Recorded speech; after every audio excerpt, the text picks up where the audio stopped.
La conférence de presse de Gaynor est prévue à 11h30. Il est là.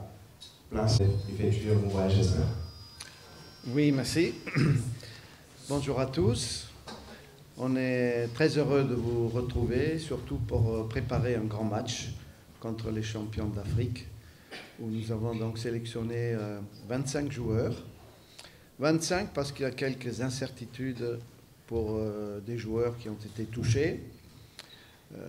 D'ailleurs, on a perdu quelques joueurs sur blessure qui sont carrément out, comme Kiki, qui a une fracture du tibia, comme Doremus, qui est blessé également.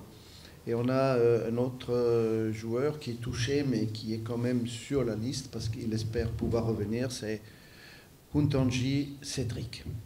Voilà, donc un peu d'incertitude autour de lui, mais c'est avant tout le bonheur de pouvoir jouer un grand match ici.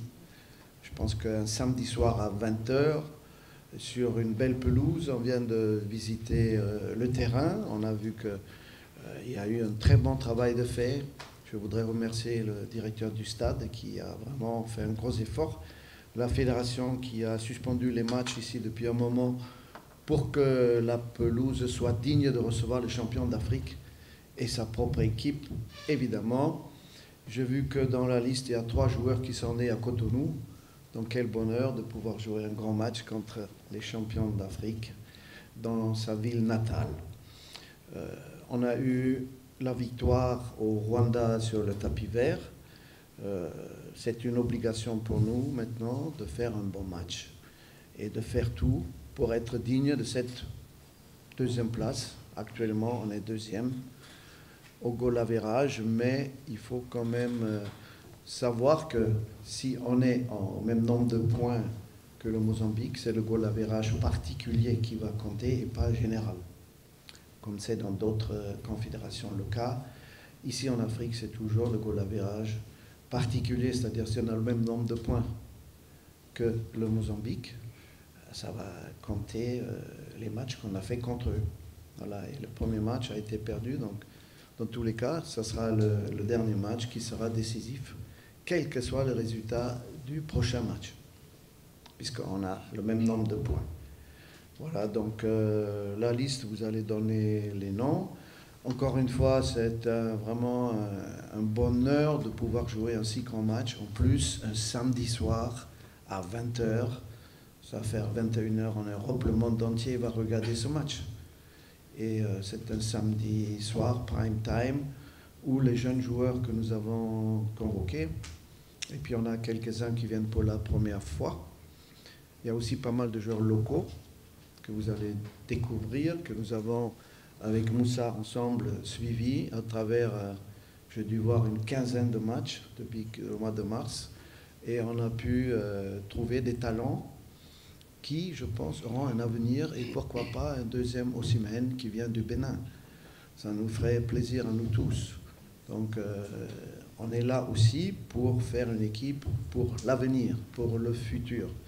D'où l'absence de certains déjà qui ont pris un peu d'âge et à qui on doit quand même une grande reconnaissance parce qu'ils ont beaucoup fait pour le football béninois.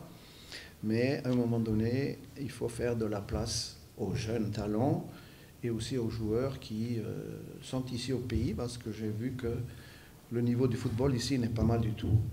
Et qu'à travers les matchs qu'on a vus, qui se jouent dans des bonnes conditions, sur des pelouses très correctes, avec un arbitrage que je trouvais également impeccable, un championnat qui est bien organisé par rapport à d'autres pays où le championnat n'a même pas lieu. Je dois dire que le championnat est régulier, il est de qualité et toutes les équipes jouent pour vraiment pratiquer un bon football et évidemment gagner les matchs. D'où la présence de quelques joueurs locaux, il y en a 5 en tout, ce qui est quand même pas très courant en Afrique d'avoir autant de joueurs locaux. Ensuite, on a 4 nouveaux joueurs qui sont là pour la première fois. Et comme vous le savez, tous ces nouveaux joueurs, à un moment donné, auront un bizutage. Donc il va falloir préparer ça à l'hôtel pour qu'ils puissent chanter une chanson ou danser comme ils veulent. Et on aura 7 joueurs qui ont moins de 21 ans, ce qui est un chiffre considérable. Dont un qui n'a même pas 18 ans et 4 qui ont 19 ans. Donc je crois qu'il y a pour l'avenir du football béninois des bonnes choses à attendre. Voilà, donc peut-être c'est le moment de donner la liste.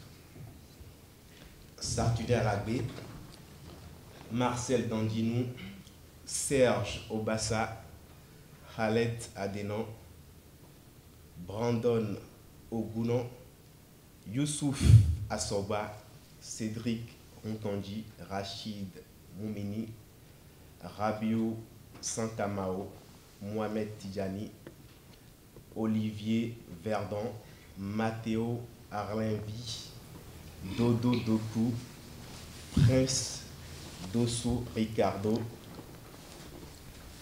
Imran Hassan, Rodrigue Kossi, Junior Olaïton, Stéphane Sesséan, Alid Djanfata, Jodel Dossou, Andreas Rontondi, Marcelin Coupeau, Steve Mounier, Sebio Soukou et le 25e sur la liste, Tossin Aïgou.